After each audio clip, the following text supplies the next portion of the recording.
चलो तो hello guys, કેમ છો બધા? તો ચાલુ કરીએ આજનો લેક્ચર આપણો, બરોબર? જણાવ્યું હતું મેં તમને છેલ્લા લેક્ચરમાં કે આપણે હવે ઓલમોસ્ટ ચેપ્ટર પૂરું કરવા ઉપર છીએ, બરોબર? ક્યાં સુધી પહોંચી ગયા આપણે કે સૌથી પહેલા ખનિજનું ખનન કર્યું, એટલે કે તોડિયા, મોટા મોટા પથ્થર હોય એમાંથી શું નીકાળી? અયસ્ક કાઢી આપણે. બહુ બધી અયસ્ક હોય, ધાતુની બહુ બધી અયસ્ક હોય.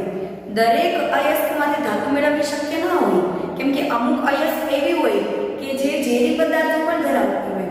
એટલે આપણે પહેલા તો અયસ્કનું સંકેન્દ્રણ કર્યું, બરોબર? પછી અયસ્કનું સંકેન્દ્રણ કર્યા પછી શું કર્યું? એમાંથી ધાતુનું નિષ્કર્ષણ કર્યું, બરોબર? ધાતુનું નિષ્કર્ષણ અલગ અલગ ઘણી બધી પદ્ધતિઓ જોઈ આપણે ઉષ્માગતિકીય સિદ્ધાંતો જોયા, વિદ્યુત વિભાજનના સિદ્ધાંતો જોયા, બરોબર? અને ઓક્સિડેશન રિડક્શન દરેક પ્રક્રિયાઓની મદદથી આપણે શું કર્યું કે ધાતુ જોડે ઓક્સિજન જોડેલો હોય, સલ્ફર જોડેલો હોય, ક્લોરીન જોડેલો હોય, ફ્લોરીન જોડેલો હોય, કંઈ પણ જોડેલું હોય કાઢી નાખ્યું. બધું શું કરી દીધું? હટાવી દીધું. પણ છતાં આપણી ધાતુ હજી શુદ્ધ નથી.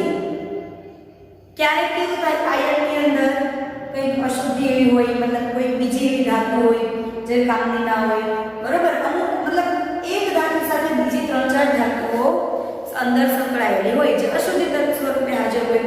તો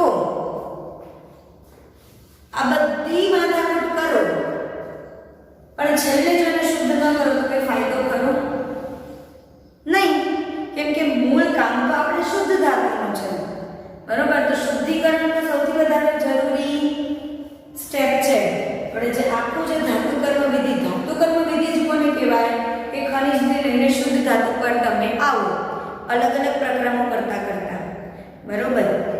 તો સૌથી જરૂરી પ્રક્રમ તો શું થઈ ગયું? શુદ્ધિકરણ. જો શુદ્ધિકરણ જ ના કરો તો બીજા બધાનું કામ જ શું છે, બરોબર?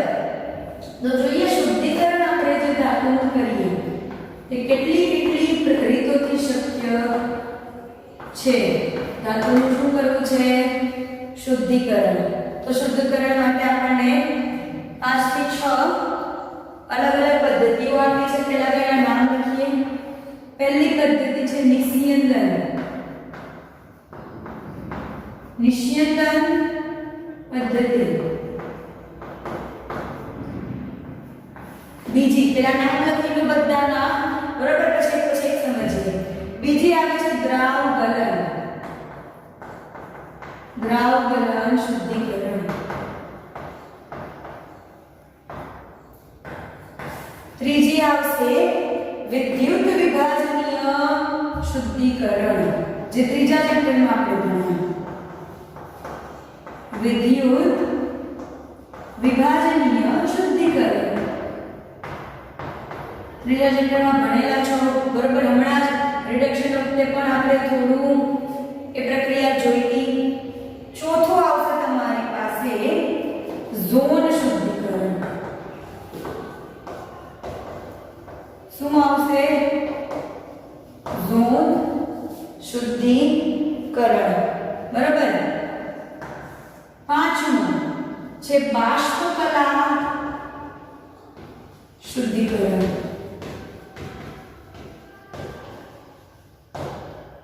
અને છઠ્ઠું છે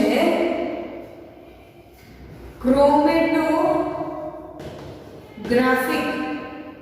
આ એક આખી પદ્ધતિ છે, બહુ જ જરૂરી પદ્ધતિ છે. આપણે પ્રેક્ટિકલમાં પણ ભણીશું ક્રોમેટોગ્રાફિક પદ્ધતિઓ. ક્રોમેટોગ્રાફી કેમિસ્ટ્રીનો બહુ મોટો હિસ્સો છે. શેનો? અલગીકરણનો. શુદ્ધિકરણ એક જાતનું અલગીકરણ છે. ક્રોમેટોગ્રાફી એ અલગીકરણનો બહુ જાણીતો અને બહુ જ જરૂરી હિસ્સો છે, બરોબર? આ તો તમે ખાલી આમાં એક નાનું એવું થોડું એવું જોઈશો. ક્રોમેટોગ્રાફી એક મોટો પોતાની રીતે એક અલગ ટોપિક છે, બરોબર? એ રીતે નિસ્યંદન પણ એમ છે, વિદ્યુત વિભાજન પણ એ રીતે છે, બરોબર? તો જોઈએ, નામ લખેલું છે એ પદ્ધતિના. પછી પહેલી પદ્ધતિથી શરૂ કરીએ. લખી લીધા જલ્દી. નિસ્યંદન પદ્ધતિ શું જોવાનું છે? નિસ્યંદન. હવે નિસ્યંદન કોને કહેવાય પહેલા તો? નિસ્યંદન એટલે કહેવાય ડિસ્ટિલેશન. ડિસ્ટિલેશન એટલે તમે આમાં કરો છો કોઈ પણ વસ્તુને બાષ્પીભવન કરો. ઘન છે કે પ્રવાહી ગમે છે એનું તમે શું કરશો? બાષ્પીભવન કરશો. બાષ્પીભવન કરશો બધી વરાળ બનશે. બરોબર. હવે કેવું છે? ઉત્કલન બિંદુ તમારી જે ધાતુ હશે, માનો કે તમારી પાસે અંદર 4-5 ધાતુ ભળેલી છે, જે મેઇન તમારે ધાતુ જોઈએ છે એની જોડે બીજી 4-5 ધાતુ ભળેલી છે, તો શું દરેકના ઉત્કલન બિંદુ એક સરખા હશે નહીં? કોઈક છે ને 123 ડિગ્રીએ 123 ડિગ્રી સેલ્સિયસે હવામાં ઉડી જતું હશે, તો કોઈકને 200 ડિગ્રી સેલ્સિયસ જેટલું તાપમાન લાગશે. ઓછામાં ઓછું બે વચ્ચે 40 ડિગ્રીનું અંતર હોવું જોઈએ. ઓછામાં ઓછું કેટલું અંતર હોવું જોઈએ? કોઈ પણ અશુદ્ધિ, તમારી અશુદ્ધિઓ અને ઇચ્છિત ધાતુ ની વચ્ચે 40 ના ઉત્કલન બિંદુની વચ્ચે 40 ડિગ્રી સેલ્સિયસનો તફાવત હોવો જોઈએ. કેમ કે થોડું તમે જ્યારે ગરમ કરો છો ત્યારે થોડું આસપાસનું હવામાન 123 છે તો તમને કદાચ 130 એ વરાળ બને ખરું. આજુબાજુનું કેમ કે તમારું એકદમ આદર્શ વાતાવરણ ના હોય, અથવા 200 છે તો 190 એ ચાલુ થઈ જાય. બરોબર. એટલે શું થાય કે 40 ડિગ્રી જેટલો ફરક હોવો જોઈએ. નિસ્યંદન થશે કઈ રીતે ખબર છે? આ એક તમારું સ્ટેન્ડ હોય. બરોબર. આ એક્ચ્યુઅલી તમારે જો તમે બીએસસી કરશો તો પ્રક્રિયા આ પ્રેક્ટિકલ આવશે, ભણવામાં પ્રયોગ આવશે, પણ આપણે તમને બતાવી દઉં. નિસ્યંદન થાય કે ટાઈટ સ્ટેન્ડ હોય. આ સ્ટેન્ડની સાથે છે ને અહીંયા તમે ફ્લાસ્ક લગાવેલો હોય. ફ્લાસ્ક લગાવેલો હોય. શું હોય? ફ્લાસ્ક. ફ્લાસ્ક એટલે એક લોટા જેવું કાચનું સાધન આવે. બરોબર. આ ફ્લાસ્ક અહીંયા લગાવેલો હોય, એને તમે ગરમી આપેલી હોય. એને તમે શું આપેલી હોય?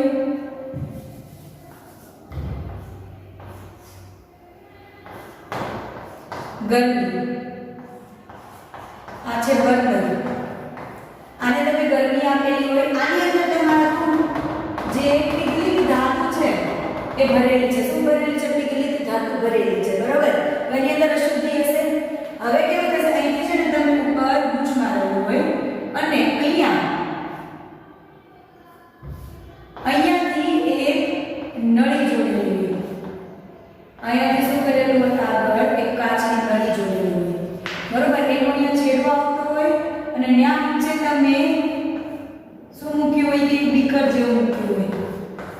બરોબર. બીકર મૂક્યું હોય અથવા તો પેલું શું કહેવાય? ચંબુ કહો છો ને ગુજરાતીમાં? હા, ચંબુ. આવું. બરોબર. આ રાખેલું એમાંથી એક રાખેલું હોય. શું થશે?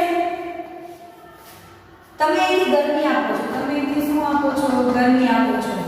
ગરમી આપો છો એટલે માનો કે તમારી અશુદ્ધિ છે એનું ઉત્કલન બિંદુ નીચું છે, તો એના અથવા તમારી ધાતુ, ચલો ધાતુનું ઉત્કલન બિંદુ નીચું છે તો ધાતુની પહેલા વરાળ બનવા બનશે. અહીંથી બનશે વરાળ. આ અહીંયા ઉપર છે. બરાબર. અહીંયા જાય ને એટલે અહીંયા ઠંડી બને. સોરી, અહીંયા જશે. અહીંયા જશે એટલે અહીંયા જાય. ક્યાં જાય? અહીંયા છે ને આની જોડે તમે અંદર પાઇપ રાખેલી હોય. આ પાઇપમાં પાણી ચાલુ હોય અંદર. આ પાઇપ પર શું હોય? પાઇપની ગોઠવણ એ રીતની હોય કે અહીંયાથી ઇનલેટ અને આઉટલેટ પાણી. આ પાણી અહીંયા તમારી વોશ બેસિન હોય ને, સિંક, ત્યાં જતું હોય. આને કહેવાય આઉટલેટ. અહીંયા હોય ઇનલેટ. શું થતું હોય? અહીંથી પાણી જતું હોય. અહીંથી પાણી અંદર દાખલ થતું હોય એટલે આ કેવું હોય? કાચની નળી છે. અહીંયા બાશ થાય. અહીંયા વચ્ચે આ પાણી માટેની પાઇપ છે. આ કાચનું છે, આ કાચનું છે. બરોબર. આમાં પાણી છે. આમાં પાણી છે ને અહીંયા તમારી બાષ્પ થી અહીંયા ગઈ. આ જે બાષ્પ છે ને અહીંયા ગઈ. હવે અહીંયા બાષ્પ જાય એટલે બાષ્પ ઠંડી પડે. એ બાષ્પ ઠંડી પડે એટલે અહીંયા આવતા આવતા એ ફરીથી પ્રવાહી શરૂ થઈ જાય. અહીંયા એ તપકીને અહીંયા પ્રવાહી જમા થાય. આ પ્રવાહી શું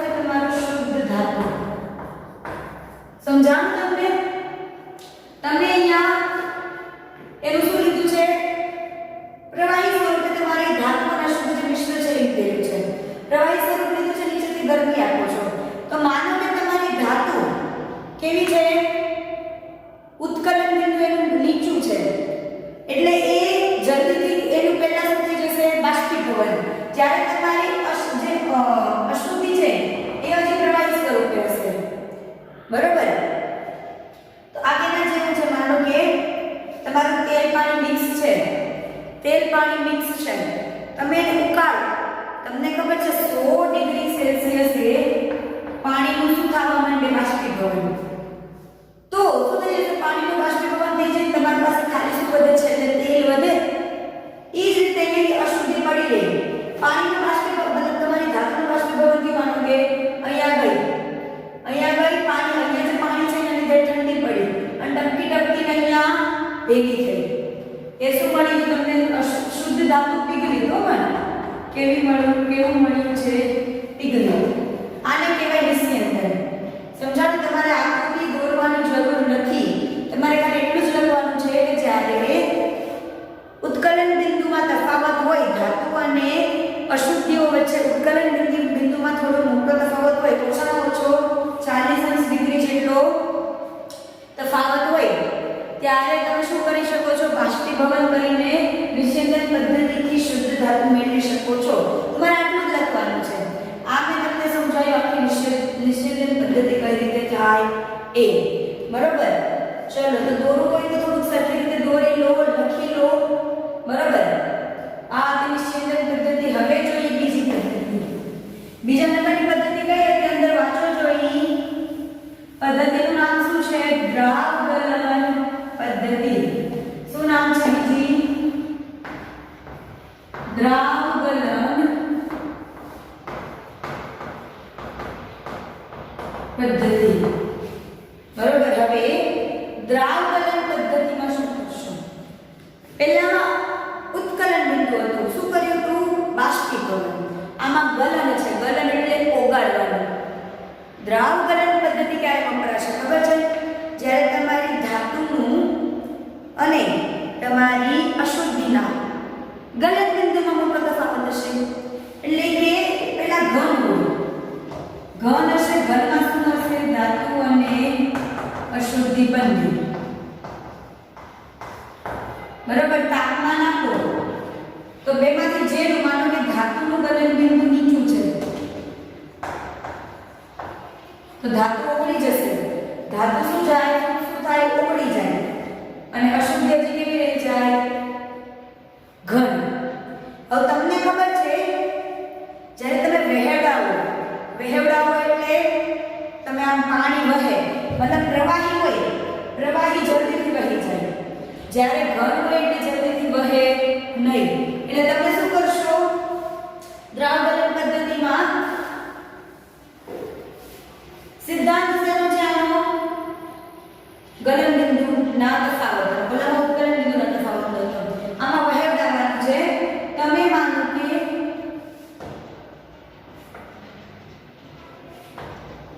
આવું છે ને એક રચના હોય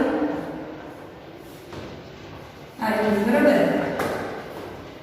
અહીંયા પાત્ર મૂક્યું છે, અહીંયા શું મૂક્યું છે? પાત્ર. એમાં અથવા તો અશુદ્ધિ આવશે અથવા તો ધાતુ. અહીંથી આમ ઢાળ છે. શું છે? ઢાળ. નીચેથી તમે આપ્યું છે ગરમી, ઉષ્મા આપી છે અહીંથી. અહીંયાથી તમે શું કરો છો? તમારી જે ઘન ધાતુ છે ને એને વહેવડાવો છો, ઘન ધાતુને. હવે શું થાય? અહીંથી આમ નીચે આવે ઘન ધાતુ કેવી? અશુદ્ધ ધાતુને વહેવડાવો છો, બરોબર? હવે અહીંથી આ નીચે આવે તો માનો કે તમારી ધાતુનું ગલન બિંદુ નીચું છે, તો ધાતુ ઓગળવા પડશે ગરમીના લીધે. એટલે અહીંયા નીચે આવશો એટલે શું થશે? અશુદ્ધિ હજી પાછળ રહી જશે. આ અશુદ્ધિ છે, એ પાછળ રહી ગઈ, ઘન છે એટલે. પણ તમારી ધાતુ છે તો પ્રવાહી બની ગઈ. તો અહીંયા અંદર પ્રવાહી સ્વરૂપે શું વિદ્યુત પીગલિત ધાતુ. સમજાણું? આમ ઢાળ છે, અહીંથી ઘન પદાર્થ વહે છે, પણ અહીંયા ગરમી છે તો વચ્ચે આવતા ધાતુ કેવી થઈ જાય છે? પ્રવાહી. તો એ દોડીને નીચે આવી જાય. પણ તમારું ઘન અટકી જશે, ઘનને જતા વાર લાગે, બરોબર? તો ઘન એટલી જલ્દીથી વહે નહીં. તો અશુદ્ધિ અહીંયા પડી રહી જશે અને તમને અહીંયા શું મળશે?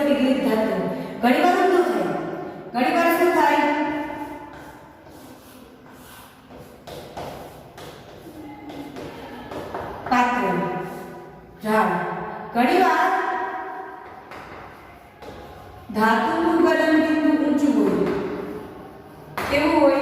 ઊંચું. ત્યારે શું થાય? આ શુદ્ધ ધાતુ છે, ત્યારે પ્રવાહી સ્વરૂપે શું જતી રહે? પીગળિત અશુદ્ધિ. કેમ કે ધન જે તમારી ધાતુ છે તે ગલન બિંદુ ઊંચું છે અશુદ્ધિ કરતા, અને અહીંયા જે પડી રહ્યું આ શું રહ્યું? શુદ્ધ ધાતુ. સમજાણું? તો આ થાય તમારી દ્રાવ ગલન પદ્ધતિ. કેવી થાય? દ્રાવ ગલન પદ્ધતિ બનાવી લો. બરોબર? એક્ઝામમાં કદાચ 2 માર્કમાં પૂછાય અને જો આકૃતિ દોરી હોય તો ઇમ્પ્રેશન સારી પડે. બરોબર? તો આકૃતિ બનાવી લો. હવે એના પછી જોઈએ ત્રીજી પદ્ધતિ. શું નામ છે ત્રીજી પદ્ધતિનું? વાંચો જોઈ બુકમાં. વિદ્યુત વિભાજનીય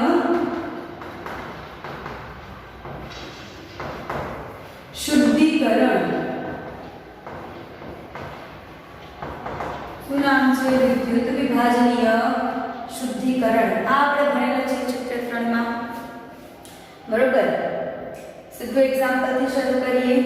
આ વિદ્યુત વિભાજનીય શુદ્ધિકરણમાં શું કરો છો? એક પાત્ર લો છો. પાત્રમાં એક કેથોડ હોય, એક એનોડ હોય. એનોડ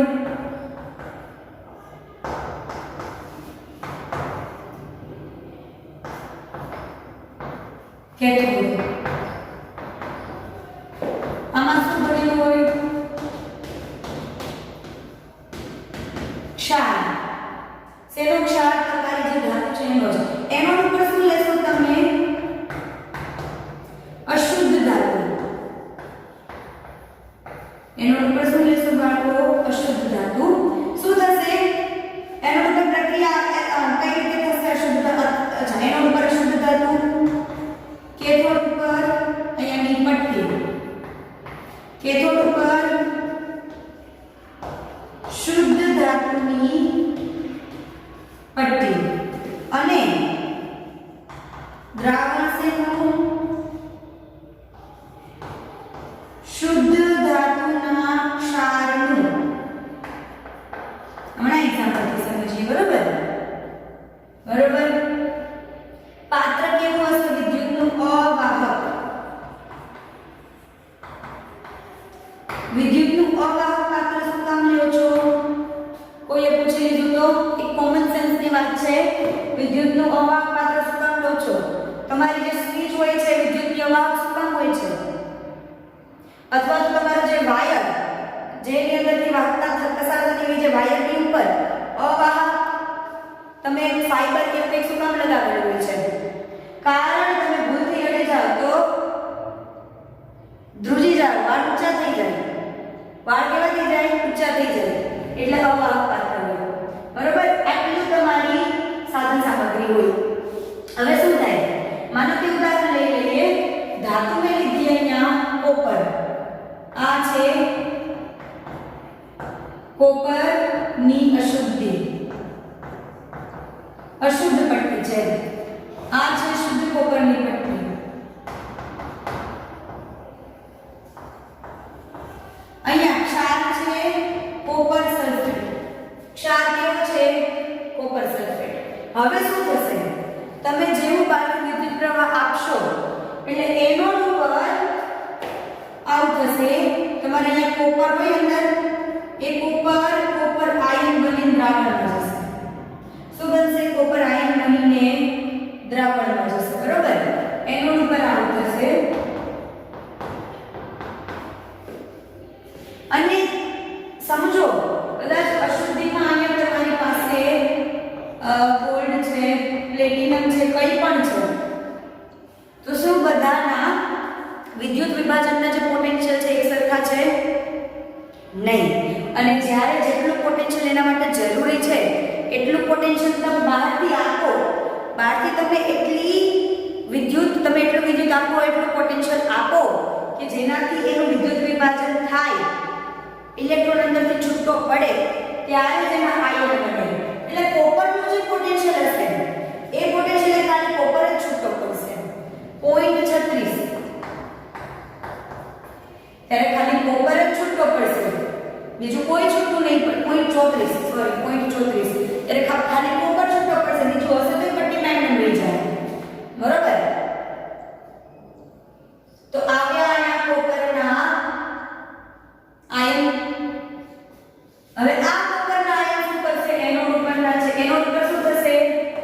કોપર ધાતુ તમારી અશુદ્ધ છે એ શું કરશે 2 ઇલેક્ટ્રોન ગુમાવીને કોપર 2+ બનશે હવે આ કોપરના આયન ઇલેક્ટ્રોન આપશે આ શું આપશે આ પટ્ટી એને 2 ઇલેક્ટ્રોન આપશે કારણ કે અહીંયા ઇલેક્ટ્રોન ક્યાં હશે ઈ 2 ઇલેક્ટ્રોન અહીંયા જશે બરાબર ઈ 2 ઇલેક્ટ્રોન આ કોપરને મળશે એટલે આ કોપર અહીંયા જમા થઈ જશે કેથોડ પર શું થશે જે તમારા શુદ્ધ કોપરના આયન છે એને શું મળશે 2 ઇલેક્ટ્રોન મળશે અને એ જમા થઈ જશે આ કેવું શુદ્ધ આ કેવો અશુદ્ધ બરાબર તો અહીંયા જે આ જમા થશે આપણો કોપર એ કેવો હશે શુદ્ધ સમજાણી આખી પ્રક્રિયા આપણે ત્રીજા ચેપ્ટરમાં તમે આ જોયેલી જ છે બરોબર તો આ રીતે કેથોડ પર તમને શુદ્ધ કોપર મળે હવે આ કેવું છે થોડી મોંઘી પ્રક્રિયા છે આ શુદ્ધિકરણની મોંઘી પ્રક્રિયા છે પણ આમાં તમે જોવો ને તો તમને પ્લેટિનમ જુઓ પ્લેટિનમ છે ગોલ્ડ છે સિલ્વર છે આવી બધી ધાતુઓ અશુદ્ધ સ્વરૂપે હોય બરોબર એટલે શું થાય કે જ્યારે આ બધી ધાતુ તમે ફરીથી મેળવો કેવું મેળવો આ બધી ધાતુની પુનઃ પ્રાપ્તિ તો આ બધાની શું કરો તમે પુનઃ પ્રાપ્તિ કઈ રીતે એના વોલ્ટેજ આપીને તો આની પુનઃ પ્રાપ્તિ કરો એટલે તમારે શું થઈ જાય જે ખર્ચો છે સરભર થઈ જાય ખર્ચો શું થઈ જાય આનો જેટલો બી ખર્ચો થતો હોય સરભર થઈ જાય કેમ કે માનો કે આનો ગમે એટલો ખર્ચો થાય છે પણ તમને શુદ્ધ ગોલ્ડ મળતું હોય આમાંથી અને તમને શુદ્ધ સોનું મળતું હોય શુદ્ધ ચાંદી અથવા શુદ્ધ પ્લેટિનમ મળતું હોય તો ખર્ચો સરભર થઈ જાય સમજાણું એટલે વિદ્યુત વિભાજન શુદ્ધિકરણ પણ એક ખૂબ સારી પદ્ધતિ છે શુદ્ધિકરણની બરાબર તો કંટાળી આવશે તમે કામ કરીએ 6 પદ્ધતિ છે તો 3 પદ્ધતિ અત્યારે ભણ્યા હવે બાકીની 3 પદ્ધતિ આને પછીના લેક્ચરમાં ભણીશું હોમવર્કમાં શું કરશો જે પણ મેં તમને 3 પદ્ધતિ કરાવી ત્રણેય પદ્ધતિ નિશ્ચિતના આકૃતિ નહીં દોરો તો ચાલશે બાકી બંનેમાં આકૃતિ દોરીને શું કરવાનું છે મેં જે રીતે કરાવી એ રીતે 2 વાર ફરીથી તમારે લખવાની છે 2 માર્કમાં પૂછાઈ શકે આ કે વિદ્યુત વિભાજનીય શુદ્ધિકરણ દર્શાવો અથવા દ્રાવ ગલન પદ્ધતિ શુદ્ધિકરણ દર્શાવો બરોબર તો સરખી રીતે 2 વાર ફરજિયાત લખવાનું છે બાકી મળીએ આપણે